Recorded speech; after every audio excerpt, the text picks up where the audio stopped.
जय हिंद। आज का एमसीक्यू स्टार्ट करने से पहले आपके लिए भी एक काम है। आप क्या कीजिएगा तो वीडियो के डिस्क्रिप्शन में टेलीग्राम का लिंक दिया गया है, जिसे आप जाके ज्वाइन कीजिए और वहां पे ढेरों क्यूज पड़ा हुआ है, जिसे आप देख के आप अपना स्कोर चेक कर सकते हैं। इतना काम आप कर लीजिए, बाकी के लिए मैं हूं ना, यहाँ वीडियो बनाते रहेंगे आपके लिए ऐसा। तो चलिए बिना देरी किए हम लोग स्टार्ट करते हैं। सबसे पहला क्वेश्चन हम लोग देखेंगे, यूरेनियम 238 में न्यूट्रॉन की संख्या है। यूरेनियम 238 में न्यूट्रॉन की संख्या जो है वह कितना होता है तो 146 146। इसका सही आंसर होगा ऑप्शन नंबर सी। अगला क्वेश्चन देखेंगे, मनुष्य के लिए हानिकारक विकिरण है। मनुष्य के लिए हानिकारक विकिरण जो है वह कौन सा होता है तो पराबैंगनी किरण है। इसका सही आंसर होगा ऑप्शन नंबर डी। अगला क्वेश्चन देखेंगे, पेट्रोलियम किसका जटिल मिश्रण है। पेट्रोलियम जो है वह किसका मिश्रण है तो प्रोपेन तथा ब्यूटेन का जो है वह पेट्रोलियम मिश्रण होता है। इसका सही आंसर होगा ऑप्शन नंबर ए। बढ़ते हैं आगे अगले क्वेश्चन की तरफ। देखिए क्या है, गोबर गैस संयंत्र का आविष्कार किसने किया था। गोबर गैस का आविष्कार कौन किए थे तो सी बी देसाई ने किए थे गोबर गैस के आविष्कार। इसका सही आंसर होगा ऑप्शन नंबर ए। साबुन के साथ तत्परता से झाग न बनने वाला जल जो है वह कौन है। साबुन से तत्परता का झाग न बनने वाला जो जल है वह कौन सा होता है तो कठोर जल होता है। इसका सही आंसर होगा ऑप्शन नंबर ए। निम्न में कौन सी गैस का ऊष्मा सर्वोच्च होता है। निम्नलिखित में जैसे ऑप्शन दिया हुआ है, इसमें सर्वोच्च ऊष्मा जो है वह किसका होता है तो ब्यूटेन का होता है। इसका सही आंसर होगा ऑप्शन नंबर ए। बढ़ते हैं आगे, किस अम्ल का उपयोग सीसा संचयक बैटरी में किया जाता है। कि कौन से अम्ल का उपयोग जो है सीसा संचयक बैटरी में किया जाता है तो सल्फ्यूरिक अम्ल का प्रयोग किया जाता है। इसका सही आंसर होगा ऑप्शन नंबर ए।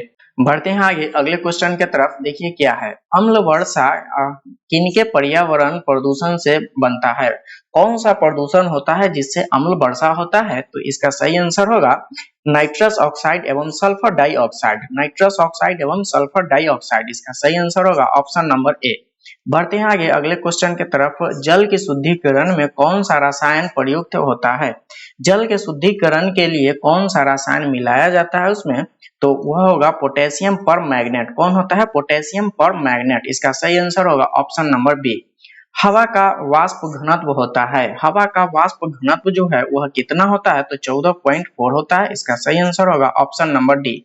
बढ़ते हैं आगे अगले क्वेश्चन की तरफ। पानी और चौक के मिश्रण को पृथक किया जा सकता है। पानी और चौक को जो पृथक मिश्रण को पृथक किया जाता है वह किस विधि द्वारा है तो अपसादन द्वारा किया जाता है। इसका सही आंसर होगा ऑप्शन नंबर ए। माइका क्या है। माइका जो है वह विद्युत का कुचालक होता है। इसका सही आंसर होगा ऑप्शन नंबर ए। अगला क्वेश्चन हम लोग देखेंगे, शुद्ध जल का क्वथनांक फॉरेनहाइट स्केल पर क्या होगा। शुद्ध जल का क्वथनांक जो है वह फॉरेनहाइट स्केल पे कितना होता है 212 डिग्री फॉरेनहाइट। इसका सही आंसर होगा option number D. Soda water बनाने के लिए प्रयोग होने वाली गैस है। सोडा वाटर जब बनाया जाता है तो उसमें कौन सी गैस का प्रयोग किया जाता है तो CO2। इसका सही आंसर होगा ऑप्शन नंबर बी। बढ़ते हैं आगे अगले क्वेश्चन की तरफ। देखिए ग्लूकोज का रासायनिक सूत्र होता है। ग्लूकोज का रासायनिक सूत्र क्या होता है तो C6H12O6। इसका सही आंसर होगा ऑप्शन नंबर बी। नाभिकीय विखंडन में ट्रिगर क्या है। नाभिकीय विखंडन में ट्रिगर जो है वह न्यूट्रॉन होता है। इसका सही आंसर होगा ऑप्शन नंबर बी। अगला क्वेश्चन हम लोग देखेंगे क्या है, बहुलक नायलॉन की पहली बार विकास तथा बाजारीकरण किया गया कि नायलॉन का पहली बार विकास तथा बाजारीकरण जो है वह कब किया गया, कहाँ किया गया था तो न्यूयॉर्क में किया गया था। इसका सही आंसर होगा ऑप्शन नंबर सी। उसके बाद है, सभी भारी रेडियो सक्रिय तत्व अंतिम रूप से परावर्तित करता है। अंतिम रूप से जो है वो रेडियो सक्रिय तत्व जो है वह कौन करता है तो सीसा में किया जाता है। इसका सही आंसर होगा ऑप्शन नंबर बी। उसके बाद है, रंजक व खाद्य पदार्थ बनाने में प्रयुक्त किया जाता है। रंजक व खाद्य पदार्थ बनाने में कौन सा प्रयोग किया जाता है तो कैरामल का किया जाता है। इसका सही आंसर होगा ऑप्शन नंबर ए। बढ़ते हैं आगे, आधुनिक आवर्त सारणी आधारित है। आधुनिक आवर्त सारणी जो है वह किस पे आधारित है तो परमाणु क्रमांक पे। इसका सही आंसर होगा ऑप्शन नंबर सी। उसके बाद एनटीपी पर किस गैस के 1 मोल का आयतन होता है। एनटीपी पर किस गैस का 1 मोल का आयतन होता है? तो 22.4 लीटर होता है। इसका सही आंसर होगा ऑप्शन नंबर डी। बढ़ते हैं आगे। अपमार्जक है, अपमार्जक क्या है? तो अपमार्जक जो है वह शोधक अभिकर्ता होता है। इसका सही आंसर होगा ऑप्शन नंबर डी। उसके बाद है आरडीएक्स। आरडीएक्स का पूर्ण रूप क्या है? तो आरडीएक्स का पूर्ण रूप जो होता है वह रिसर्च डेवलप्ड एक्सप्लोसिव होता है। इसका सही आंसर होगा ऑप्शन नंबर सी। बढ़ते हैं आगे। बुलेट प्रूफ पदार्थ बनाने के लिए कौन सा बहुलक प्रयुक्त होता है? बुलेट प्रूफ पदार्थ बनाने के लिए कौन सा बहुलक जो है वह प्रयुक्त किया जाता है? तो पॉलीकार्बोनेट का प्रयोग किया जाता है। इसका सही आंसर होगा ऑप्शन नंबर डी। अगला क्वेश्चन हम लोग देखेंगे। पानी में फिटकिरी मिलाई जाती है। पानी में फिटकिरी जो है वह क्यों मिलाया जाता है? तो बैक्टीरिया को मारने के लिए मिलाया जाता है। इसका सही आंसर होगा ऑप्शन नंबर बी।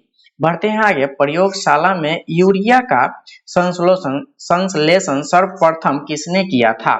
तो प्रयोगशाला में यूरिया का संश्लेषण सर्वप्रथम किसने किया था?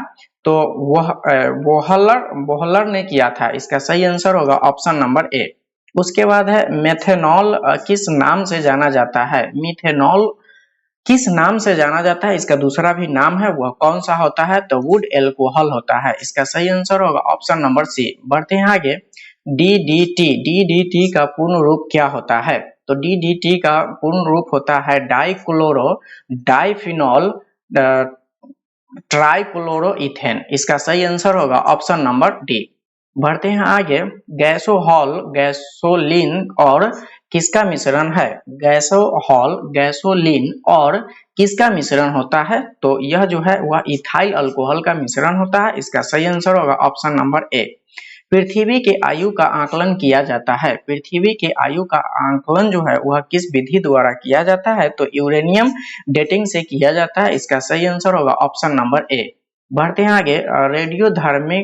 रेडियोधर्मी पदार्थ उत्सर्जित करता है। रेडियोधर्मी पदार्थ जो है वह कौन सा उत्सर्जित करता है? तो अल्फा कण भी होता है, बीटा कण भी होता है और गामा कण भी होता है। तो इसका सही आंसर क्या होगा? सभी। ऑप्शन नंबर डी जो होगा यह सही होगा। बढ़ते हैं आगे।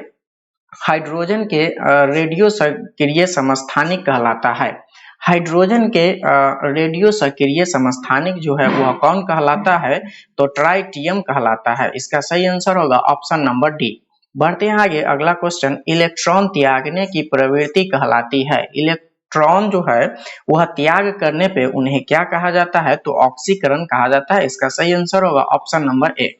बढ़ते हैं आगे। इलेक्ट्रॉन ग्रहण करने की प्रवृत्ति कहलाती है। इलेक्ट्रॉन ग्रहण जब किया जाता है तो उस प्रवृत्ति को क्या कहते हैं? तो अवकरण कहते हैं। इसका सही आंसर होगा ऑप्शन नंबर बी। आज के लिए बस इतना ही। मिलते हैं अगले क्लास में। अगर आपको वीडियो अच्छा लगा है तो लाइक कीजिए, सब्सक्राइब कीजिए और शेयर जरूर कीजिए। So thanks for watching this video.